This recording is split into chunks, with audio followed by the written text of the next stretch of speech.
Yes, yes, Kenya. Tamu sana, tamu sana, tamu sana, yes. Mjinga akirevuka, mwerevu yu mashakani.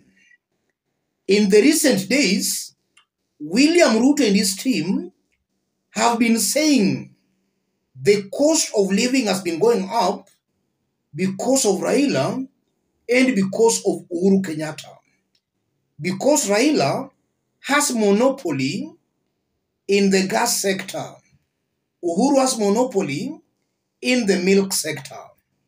So who has the monopoly in the egg sector? Let's listen to Gaucho before we continue. Nasema hivi, sai mayai kwa duka ni 15 shillings mayai moja. Na wakati Uhuru mayai moja ilikuwa 11.10 wakati Uhuru. Ruto Bishop amechukua president, mayai hii ni 15 shillings.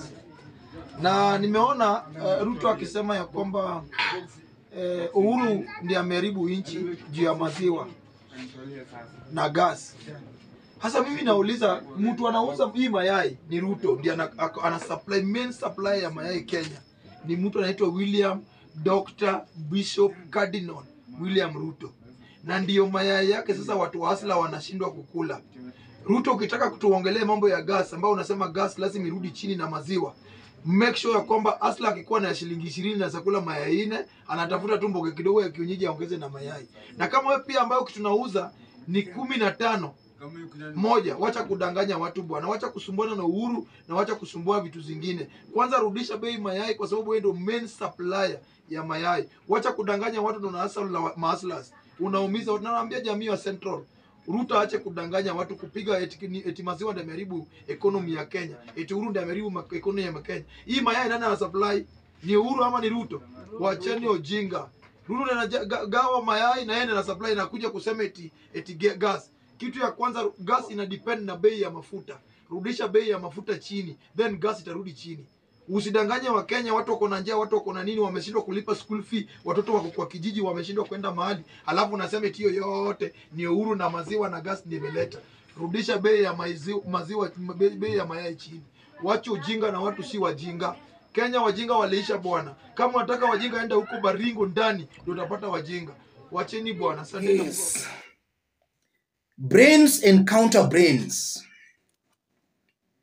Sometimes it becomes very hard to kill a propaganda using the truth. Propaganda comes out as more convincing and more attractive than even the truth.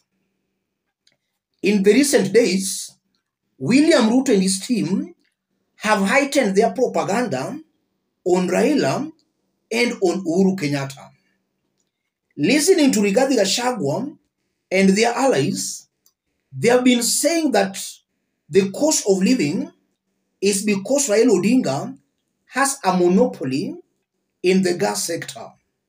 Same to Uhuru Kenyatta in the milk sector.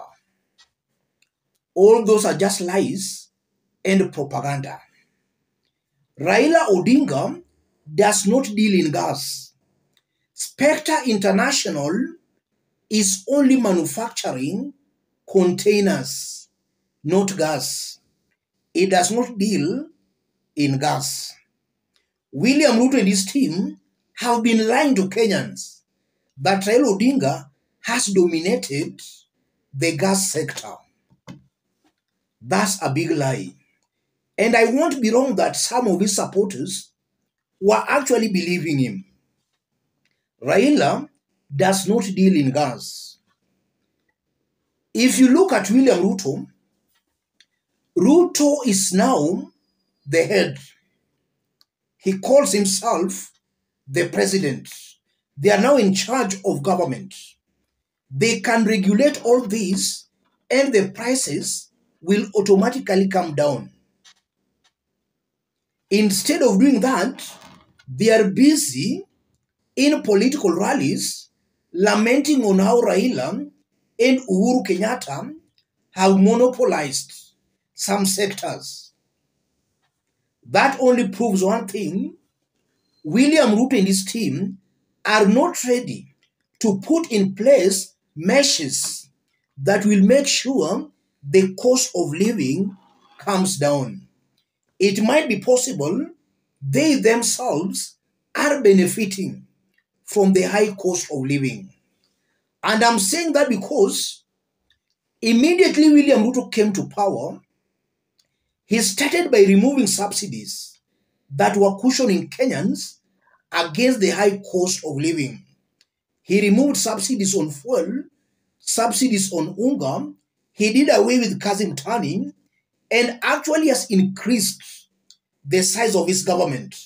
That means Kenyans must dig deeper in their pockets to sustain the new offices created by William Ruto. In less than 7 months, Ruto's government, not even his government, Ruto's State House office has spent over 9 billion Kenya shillings. In fact, Ruto's State House is spending 5 million every day. Uhuru Kenyatta used to spend 390,000 every day. Ruto is spending 5 million. All this expenditure, the person bearing it all is the common man. All these are the factors contributing to the high cost of living. Yes, not because of Raila and because of Uhuru Kenyatta.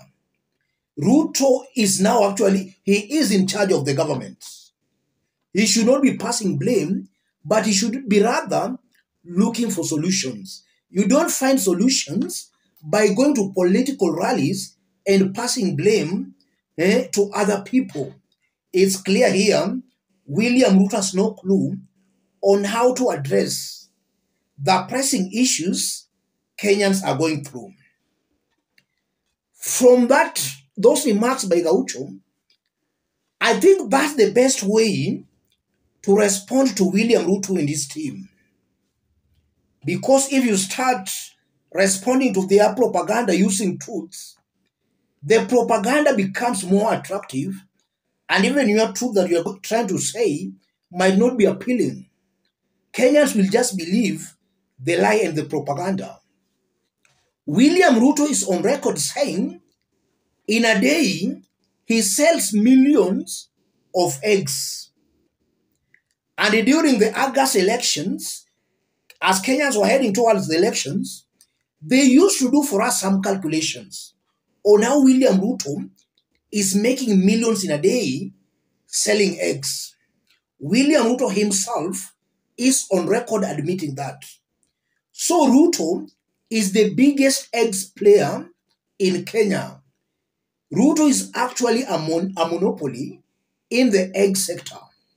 If he's serious about reducing the cost of living, if he's serious that he wants Raila Odinga to reduce the gas prices and Uhuru Kenyatta to reduce the milk prices, then William Ruto should lead by example. Let us see prices of eggs coming down, because himself is on record saying he sells millions of eggs in a day. Let one egg go for 1 shilling. If you have 10 bob, you can buy 10 eggs. Let him lead by example, because he's on record saying he sells millions of eggs in a day. So he's actually the biggest eggs player in Kenya. Raila does not deal in gas. I think Ruto should lead by an example. All this only confirms that Ruto's style and brand of politics is based purely on lies and propaganda. Without lies and without propaganda, Ruto and his team have got totally nothing to tell Kenyans. And the propaganda has heightened because of Raila's Wednesday's deadline. Because, on Wednesday, there is a deadline. If prices do not come down there will be mass actions. I tend to believe that's what is causing panic in Ruto's team, and they're now trying to portray Raila and Uhuru as the ones responsible for the high cost of living. They are feeling the heat, the pressure of Raila's declaration that by Wednesday, if prices are not down, there will be mass protests.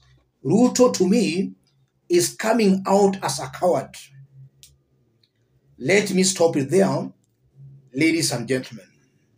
If you are watching us, but you have not yet subscribed, subscribe, give this video a like.